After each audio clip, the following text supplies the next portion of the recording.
Hola, estás en Un Día a la Vez, un devocional diario de la Palabra de Dios en la voz de Jacoby Saldaña. Esta es la reflexión bíblica para hoy. Hola, esto es Jueces 18:27. Llegaron a Laís, a un pueblo tranquilo y confiado, y los hirieron a filo de espada y quemaron la ciudad. Seguimos nuestro recorrido por el Museo de la Decadencia. La luz de la sala baja un poco. Ayer vimos a un hombre fabricándose un dios de bolsillo y comprándose a un sacerdote a sueldo. Hoy el cuadro se abre y ya no cabe una sola familia, cabe una tribu entera. Y lo que veremos es lo que ocurre cuando el más fuerte descubre que nadie va a detenerlo. La famosa teoría de la ventana rota. Donde hay un poco de caos, siempre podrá haber más caos. Y sobre la puerta seguimos viendo el mismo letrero. No había rey en Israel y cada quien hacía lo que le parecía bien a sus ojos. Vamos a entender el pasaje. La tribu de Dan buscaba dónde asentarse. Tenía una heredad asignada, pero no habían logrado ocuparla, así que salieron a mirar tierra por su cuenta. 5 hombres pasan por la casa de Micaía y reconocen la voz del levita que trabajaba allí y le piden que consulte a Dios por ellos. El sacerdote comprado les responde que vayan en paz. Con esa bendición de segunda mano, siguen su camino y descubren la ciudad de Lais, una ciudad tranquila, confiada, lejos de cualquiera que pudiera auxiliarla. Vuelven con 600 hombres armados y de paso entran otra vez a la casa de Micaía y esta vez se llevan la imagen, se llevan el efod, se llevan los ídolos y también al levita, a quien convencen con un ascenso. Como diría Spurgeon, quien le sirve a Dios por dinero, le servirá al diablo por un mejor salario. Diría el levita, ¿para qué servirle a un solo hombre si puede ser el sacerdote de una tribu?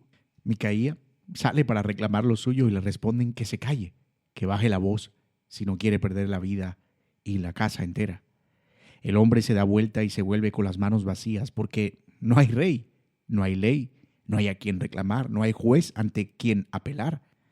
Estos hombres forajidos llegan a Lais, pasan a filo de espada a esa gente que no esperaba a nadie y la queman, toda la ciudad. Reconstruyen sobre las cenizas y le ponen su propio nombre y montan allí el ídolo robado con sacerdocio propio y por generaciones. El narrador deja caer un detalle demoledor, que todo eso ocurrió mientras la casa de Dios seguía en Silo. Vamos a ver 3 verdades bíblicas en este pasaje.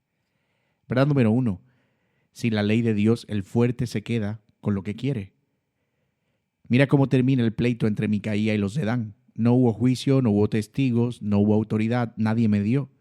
Hubo 600 hombres armados y un dueño que prefirió callarse.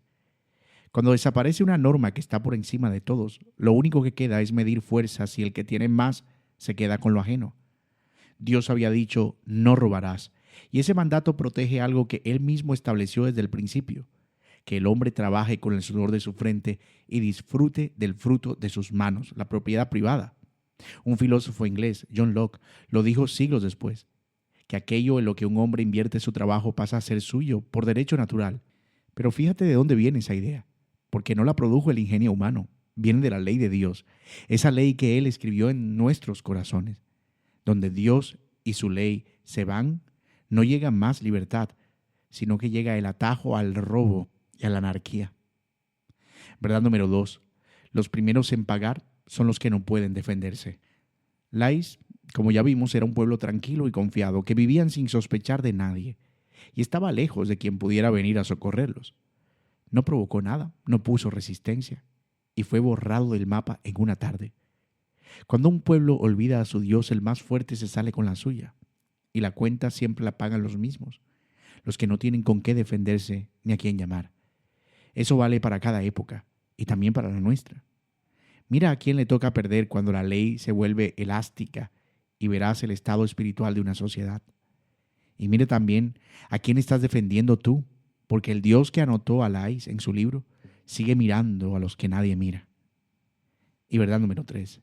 El pecado que se tolera acaba institucionalizándose. Ahora sigue el rastro de ese ídolo.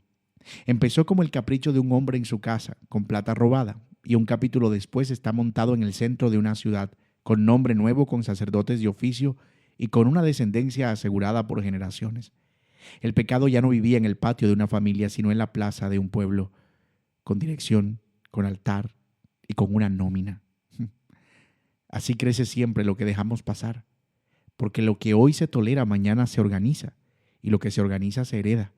Y mientras todo eso se levanta, la casa de Dios seguía en Silo, con las puertas abiertas y sin nadie que fuera. Nadie la cerró, solo dejaron de ir.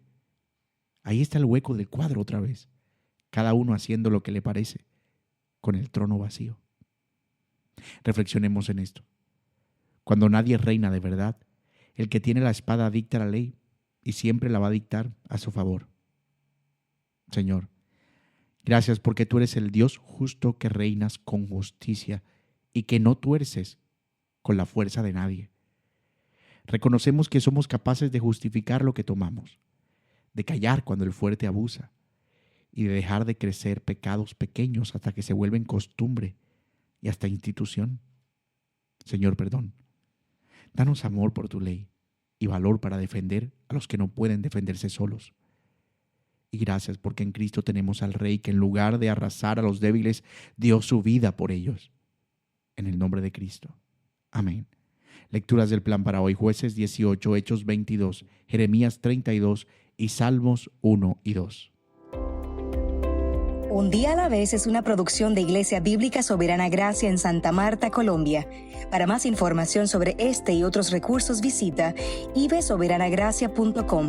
Hasta mañana.